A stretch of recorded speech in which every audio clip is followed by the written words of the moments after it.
to another edition of Knicks Morning Coffee. You know, I'm Mr. King, and then my partner is Joe Cool. And this is actually episode 50 for us. You know, shame that it took a year to get to 50. But this is episode 50. Yeah. So, we're going to jump right into it today. That everybody know now that we played the Hawks on Sunday.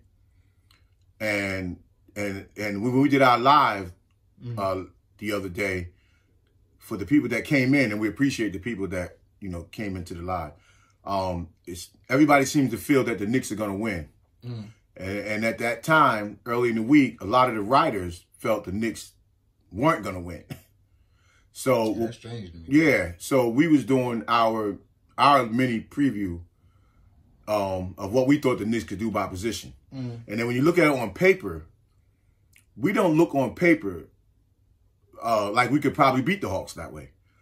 But when you throw in the intangibles, that's where we get the edge, you know. And when you throw in the coaching and the maneuvering, that's where we get the edge, because the Knicks are going to be bringing 48 minutes of in-your-face defense, even though we might have defensive lapses.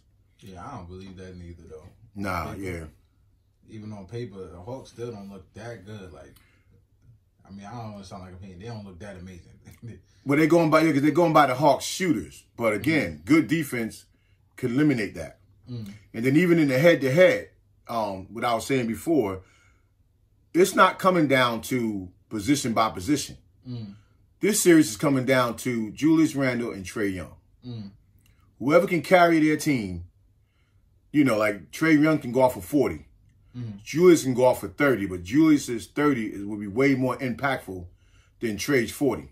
Yeah, but they talking about Trae shooting, which we did pretty well against all year. Yeah, but ain't just his shooting, is how he can manipulate his way into the lane and, you know, that way. But to me, he's not a threat in that sense. Well, it's not him. I think it's everybody else around him. If everybody steps up around him, then it's different.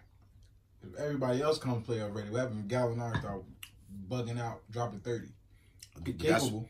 But that's where our defense come in at. You know. But that's what I'm saying. Yeah. They are capable. So we can't sleep on that.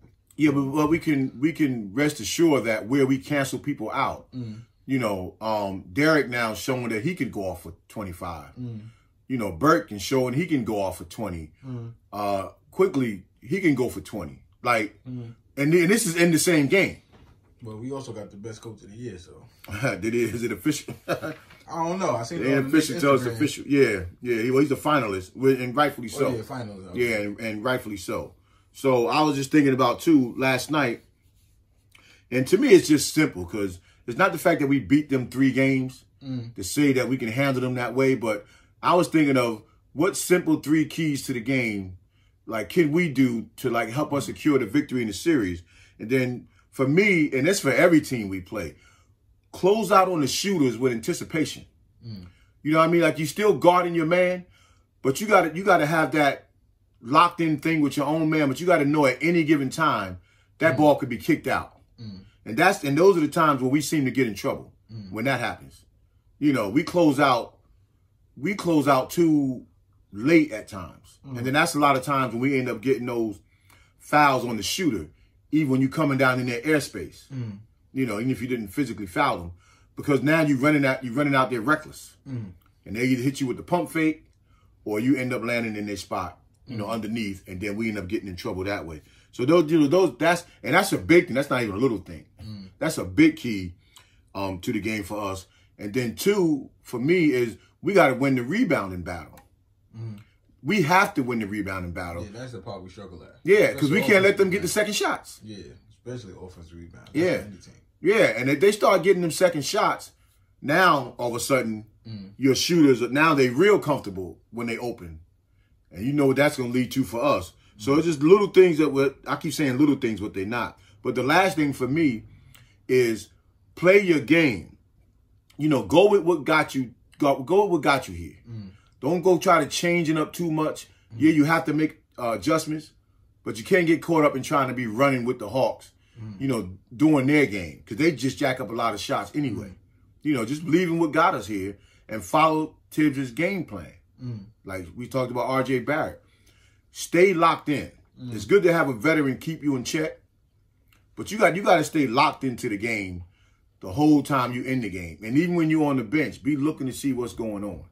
And, you know, Derrick Rose been kind of mastering that he comes in and see what we need. If they rolling, he comes in dishing. If we struggling, he comes in scoring. And that's how RJ got to approach the game from the beginning. You know, get into the game and be a regular part of the rotation, not just wait until the end to come alive. You know, so I like our chances in this series. And my prediction is not even a bold prediction, but my prediction is 4-2. You know, and I would like to get the sweep or the gentleman's sweep, of course. But realistically for me, because the Hawks are not going to lay down. We know they ain't going to lay down and play dead. I mean, I see a sweep. I don't know. Yeah, it'd be nice to get a sweep. And nothing is impossible. But again, just looking at the way we play the game, even though we did beat them 3 times, we can't take that for granted because they're going to make the same adjustments that we're going to make. Because I know Hawks haven't had, like, all of their players every time we played them, but they don't like being touched. Trae Young do not like getting hands put on him. Listen. And that's one thing I do say the Knicks do. It's not aggressive, but they're all going to put a hand on you. Yeah, it's not. What. Yeah, it's not 90s Knicks like Reggie Miller said when he looks at the game. He see 90s Knicks. Nah, you don't see no 90s Knicks. You know, it's not that rowdy. It's almost like, oh, they're gonna play defense. Yeah, like they're gonna be in your face. They're gonna be in the passing lane. Yeah, they're gonna put an arm on you. You know what I mean? To the point where we're gonna get fouls called on us. But I think they're gonna be aggressive in that sense. Like they not. Oh no, they're not gonna. They have defensive lapses, but they're not gonna let up on defense. No, that's where Tibbs' mastery come into effect. He'll bring you back after a timeout, back to that basics. You know, because we do make teams, and that's probably what Reggie was talking about with the 90s Knicks. The 90s Knicks made you cough it up physically. Like they hit you so hard, you lost the ball. But in this particular case, because the pressure defense, you throw the ball away. Yeah. So it's a difference in that scenario. But it does have that, a little bit of that feeling in the air. You know, just that we don't, Julius Randle, we all starting to love him, but you ain't Patrick Ewing. You know what I mean? So we got to get that right. Yeah, I didn't even like how he ended the season, to me. Julius? Yeah, I didn't like how he was just too relaxed. I know last night, during the live, I said lackadaisical, but he's too relaxed in them last 2 games. Just carelessly with the ball. I know he did all season long, but it was just like, it was almost like he was trying to get his rest without sitting out, basically. Well, he was deferring. He was, and that was you wanted to see him go out with a bang, but that's to me is a part of his growth. If you don't got it, okay, you're the Superman on this team, but you don't gotta force, like you don't gotta force the issue. You don't got it, and Derek got it going, or Burt got it going. Let them go, and you still be a part of the offense. Yeah, but you shouldn't be throwing the ball away and he's making mental lapses like that. Well, he averaged 4 turnovers a game. Get the job done, close it out, and you're gonna get your break. So you got your break. They're going to practice, and then y'all don't play till Sunday. So he's still learning how to be a starter, because we don't know what pressure this playoff thing is going to put on him now. Going into now, the world is watching me. So you don't know what kind of effect that's even going to have on Julius. I know, sold out arena. Now look at y'all Nets. Well, 15,000. That's embarrassing. That is that's embarrassing. I mean, damn. But we said the Brooklyn Nets is the, I don't want to call this. I don't even want to sound disrespectful. Everybody loves KD. Like, Sprinkles love Kyrie. They're gonna mention Harden. Y'all just love KD. But everybody that love KD ain't buying a ticket to go to the game. Nah, they definitely ain't. In the Garden, I tell people all the time, when you go to the Nets, let's get off that for a minute. When you go to the Barclays Center, everybody know there's that little bar in the corner where you see the practice court. That's the only spot in there that's popping. That's the first place I go. Yeah, that's the only spot that's popping. If you leave the game and go over there, you having more fun over there. When you go to the Garden, no matter where you sit is fun. Yep. Because all the fans it's like you came with 20,000 people. Yeah, like everybody's cool. Every walk of life is engaged in the game with the person next to them. Literally, like it's not even like a joke. No, that's true. It's literally home. Yeah, that's true. So I guess you can buy one, get one free ticket, right? So you can go get a shot at the Barclays. So what's next? You might get to shake hands with Harden. So So yeah, that's crazy. But yeah, that was to me was kind of embarrassing the way. But the Knicks they upgraded to 15,000 people. So that's gonna be really. So we got to show out though. The Knicks got to show it. You got to show those fans what they was missing live, and you got to show these players what the Garden really feel like. I mean, they pretty much all Showtime ready. I remember I said the Knicks is kind of boring, but maybe this will take them out their shell. Barrett's coming to work quickly. You know what I mean? I've seen him on a couple of interviews. God fan, man, he coming to work. Randall, he may look playful. He coming to work. All I play, D Rose don't smile for nothing. Nah, but he does. But he smile at the games now, though. Yeah, he do smile, but you know what I mean. He comes to work. Yeah. So it's not like the cool cats of the team, but they got stuff to prove still. Yeah. You know, Derek's still trying to show that I can do some things in this league. Like teams are literally scared of y'all. I wish they would just take that with them. Yeah. Like they think y'all gonna put hands on them. So yeah. Hey. Like Nerlens Noel, like he don't look that scary to me, but they think he gonna put hands on him. Yeah, so he got that demeanor now in his eye, like you know. Well, Mitchell Robinson to me was the only one that was like he's not playing. Like, and he might come back. Yeah, and that's why too I'm not worrying about somebody saying another team is short-handed. Because Mitch is a big, even though we did all this stuff without him, Mitch is a big part of this team. Having him in the middle, he was really starting to come into his own, especially on that defensive side of the ball.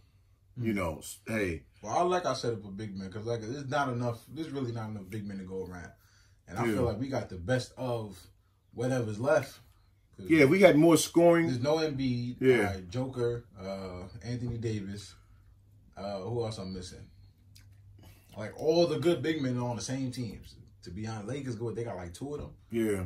Where's Cousins at? And the good thing about this, Cousins not in the league right now, or he's on. Nah, he's in Karl Anthony Towns. After that, he joke like I said, joke on Denver. Who else? Yeah, we have to get some scoring out of that. I tandem is good. There's no other big man that I can think of right at this second. No, but there's guys like Lopez brothers. I mean, there's big guys who are productive. I mean, Jokic. What's the one that's on the Bulls? They got transferred from Orlando. You got the one on Washington. I mean, you got service so big. I'm talking about 7-footers. Ain't no slouch with them. Nah, we just only, but we don't have a center that scores. You know, and now everybody else might have a center that scores but don't play good defense. I know this is probably what you don't want to talk about, but I feel like our centers do score. I think they just play the system. Nerlens Noel had a moment where he looked like he was about to do whatever he was doing in high school, and it was like, we really don't need that. Just go for the alley. Nah, I think Mitchell Robinson will call for the ball in the post. They not really giving it to him in the post. Yeah, so he'll go for we used to defend that. Yeah, but Mitch has to come back. He has to come back assertive. Taj Gibson, even though you say he's more so a forward, but he had moments where it was clutch buckets where he had a go-to move. So I feel like we got scorers. They just play the system. Oh no, yeah, they play tip system. Yeah, and do what the team needs, and they don't try to go crazy. I agree with that. Takes minutes from everybody else. No, I agree with that. But it would be nice if we had an assertive center like that. You know, we don't got that. We can't bail out. You probably could bail out throwing it to Taj. You know, every now and then, but we don't got, and they're not going to try it in the playoffs. You know, that's for a fact. But Nerlens is starting to like pick up his old nuances, you know, and who knows what I'll say as the series go on, if they take something else away, because he did the fake handoff and did the dribble turn the other, a few games ago. Well, we'll see. All right, we're gonna move down to Luka. So now Luka's able to play in the playoffs, right? So he's coming over, if he's not already over, but he's coming over. And now this is, I thought it was funny. They're giving him Jeremy Lin's old number, right? So it make me think, are they trying to create that magic? That Lin Sanity magic by, that's giving him that number and seeing. That's only funny because Jeremy Lin just wrote that letter to the NBA retiring. Oh, God. It's like, just go. I don't even think we here to talk about this stuff today, but Jeremy Lin, real quick, like. Oh, boy. He ain't that good. Y'all tripping. Well, no, he had a moment in time. He had a moment in time. And nobody knew. But that's the whole world was captivated by it. I mean, we got to give him that. I didn't like the way it went down. I didn't like the comments that he was making during that time, but You got to give him. He had 9 games of some of the best basketball we ever seen. So we got to give him that. So y'all gonna tell me right now, we don't throw Theo Pinson out there or Marlo out there, and they go off. They're not gonna have a Linsanity moment. No, because they're not gonna know what to do with them. Here you got this young, I don't want to call him Chinese if he wasn't Chinese, but guy coming out doing that. I mean, that was nice. It just would have been nicer to me if the media at the time wasn't start saying we don't need Melo. Because New York, we always had this thing of we could have a star and then we'll say, well, we need another star to go with him. And then we get another star and then we try to push the old star out. We always do that. But it wasn't even about a star. He got to do whatever he wanted because Melo was hurt. Nobody was trying to attack the basket. Well, I mean, everybody was still stuck in the stump. Melo was holding the ball. You know what I mean? So even if everybody wanted to play the game, they didn't even know how no more. So which was fine. Right? Well, it was a moment. It was a good moment. It was a good moment, but it was a good, and it came at the right time. I mean, but like I said, they got. Well, he gone now, but I mean, put him around. He was a journeyman right after that. He done been on every team in the NBA. I mean, I how I felt about it back then too, but I just didn't like the way it went down with Melo. As I'm saying, you went overseas. You couldn't be popping overseas. So Marbury can be popping overseas, and you can't. But he that good. Well, what if this guy though can come in and create that and give that kind of spark? Now he won't get those kind of minutes. But what if he could come in and create that kind of spark? Because if now going back to Jeremy Lin, and I remember we watched the game at a bar the night that he got in the game against New Jersey, he was like, oh. and he just went off. But also people needed to remember it was Melo who prior to that for weeks was begging D'Antoni put him in the game from stuff he was doing in practice, and D'Antoni's attitude was I'll do what I want to do. And then when we had all that foul trouble and we were struggling that game, he put him in. Melo was there. The first game or two when Linsanity went off, he was in the game with him. So that's why when Melo got hurt. Yeah, that's a whole nother. Yeah, Melo and Murray got hurt. Jeremy Lin. Well, Linsanity was a moment in time for the Knicks that's never going to go away. Those 9 games that he did that phenomenal stuff, that's locked in the Knicks, books forever. So that's a damn shame. Yeah. But anyway, where Luka could help, that remains to be seen, but at least he's an unknown that you can't scout for. The more people you got that they can't scout for, as Shaq say, the others, the better off we're going to be. The better off, because they're going to take some things away from Julius. They're already starting to talk about how RJ don't go right, even though he can finish right. So they're going to take things away or try to take things away from the so-called star players. Like he stopped going left. He stopped doing a lot of things in the jump shot. But again, people are making up for all that. What Burke and them is doing and Derrick Rose being Derrick Rose, it makes up for some of the things with RJ. So, again, we looking good in terms of the way we're going in. We should be going in confident and riding high just on our ability to hopefully stay locked in games and our comeback ability, not only to come back, but fight and win the game. So that's an ace in a hole for us that don't get talked about enough. How the millions of years that we'll come back down from 20 in the fourth quarter just to lose by 2. And now we're coming back from 10 or whatever it is late in games and winning by 10. Like we taking over them comebacks. So I'm loving what I'm seeing about them. Now this is another thing I thought was interesting too. And it's a shame that it happened. And I didn't read the whole article with Nick McMillan, the Hawks coach. Got fined $25,000 for saying that the NBA wants the Knicks in the playoffs. Because that stuff everybody been saying for years, that the NBA is better when the Knicks are good. Well, yeah, there's no way a team they can put you in 4th place. Yeah, but again, so how you finagle that? But no, he's their 4th place. But I think he probably trying to. You can't finagle 4th. Yeah, but no, he's trying to plant the seed, I believe, because I didn't read the article, in the minds of, because you had to know you're going to get fined, in the minds of the referees that don't give the game to the Knicks just so they can go on and y'all can get the ratings of having them there. Like creating that type of thing in their head, Because why would you say it unless you really believe? And I don't like that. So why you ain't say for over the years that we got cheated out of a lot of calls? That's been our whole life. My whole Nick life, we never get our fouls called. Never. We just starting to get. It's not only Melo. Not only Melo, we never get the right call. Yeah, but this year we can't say that. We don't even get the makeup call. Yeah, but we can't say that for this year. That's what I'm saying. No, this year, the first year. Yeah. Like, it's like they respect everybody on the team because they're not coming out their face or something. Because they playing good basketball. And a lot of that, too, got to be with Tibbs, too. Mm-hmm. His respect around the league also. You know, but McMillan, you didn't play yourself. You doing what you have to do because the Knicks wasn't made available to the media that way, right, at a lot of times. So you don't get to get the bulletin board material that gets teams going through the week. You know, look what was printed. This is how they feel about you. It's us against the world. So now Tibbs, I guess McMillan also is trying to create that bulletin board material. Yeah, and he know about that they're down on us, and we got to go out there and show them that we for real type man. Really leaning on that physical. So that tells me right there. To tell you the truth, I don't know how physical they being on the court now. Because like for you to believe that and thinking they're not getting like they want the Knicks to win, that means they're not getting all their calls called. So I don't know. We still get cheap foul calls, and they'll call the fouls on. We get fouls. Yeah, we get fouls. That's like that's not a foul. Yeah, so like, there's no way. Well, he got his team there. You know, again, kudos to McMillan. You got your team there, too. Because, again, nobody would look back and say the Knicks and the Hawks would have been fighting for fourth place. That we had home court advantage because we won? No, it's just planting the seed. Yeah, everybody knows that what the Knicks did, the Knicks will become the talk of the town being in there. And you're just trying to get that thing planted that. And it's real more for your team, us against the world. Nobody want us here. They don't believe in us. You know. So, but you do what you got to do. You do. And you're going up coaching against Tibbs, too, who you know makes major adjustments throughout the course of a game, particularly in the fourth quarter.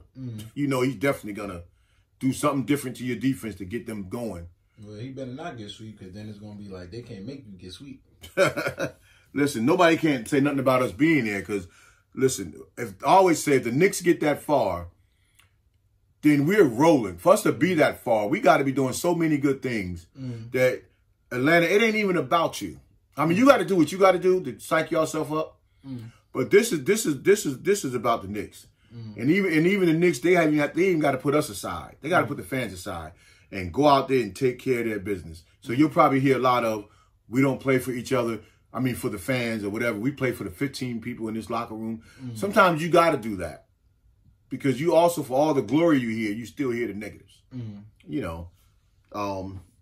But, again, Knicks, Hawks, it is what it is. We're going to be on y'all. I can't curse on here. All right, now look at this. You know, Tibbs was on Breakfast Club. Is it Tibbs was on Breakfast Club? Yeah, but you know, the Zoom in. And they asked him all kind of questions. And he, you know, and for him to be on a show like that says a lot, too, about, you know, Worldwide West, and what's the other guy that they hired from the music industry? Yeah, I can't think. Anyway, he's on there, and he gave a good interview. Stouts. Yeah, and he gave a good interview, and I was even kind of impressed with the questions that Charlemagne and Envy was asking him.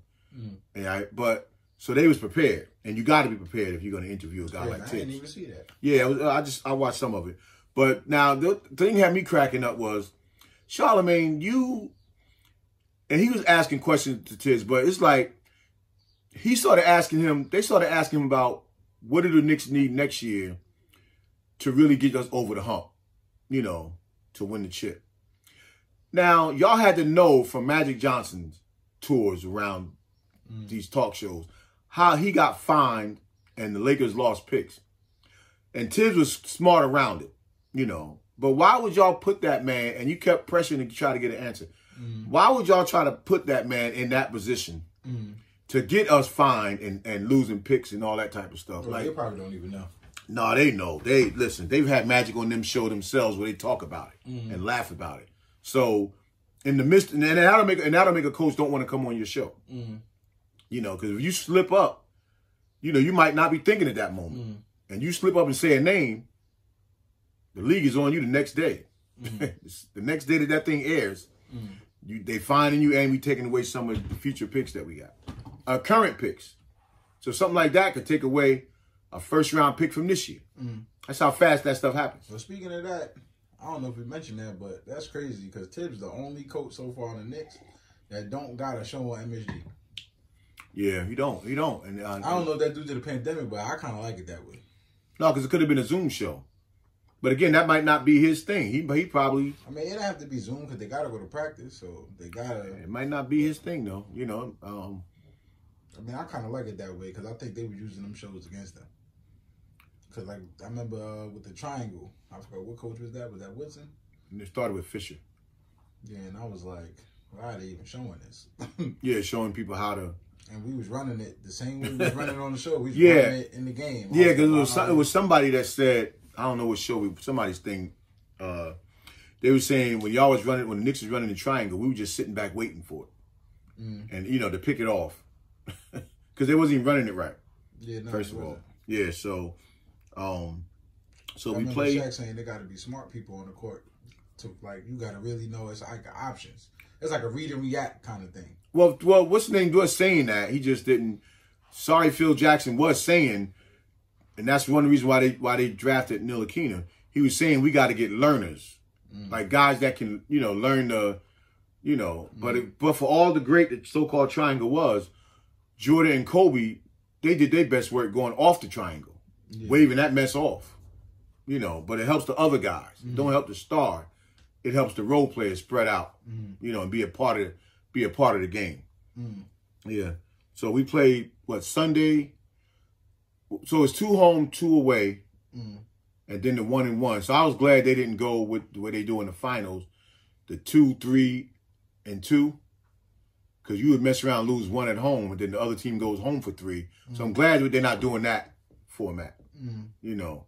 So all the Knicks got to do is stay locked in and take care of business.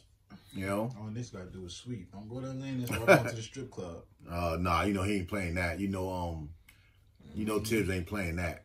They're going to try to send them the chocolate cake and the... Room service is going to be a stripper coming up. All right, so everybody just sit back, relax, you know, and keep enjoying the celebration because we here and we're not taking nothing for granted. But, you know, we're going to stay locked in and enjoy this Knicks season that we having. Again, this season is for all of us. No one person, no one show, no one nothing. Stephen A., nobody can claim what the Knicks is doing. They're doing this for the whole city of New York and the people that from New York that moved out to all these other places. Stephen A. didn't even like the team in the beginning. We ain't gonna let Stephen A. put us down. All right, everybody, like, comment, subscribe, and we out. Peace. Peace.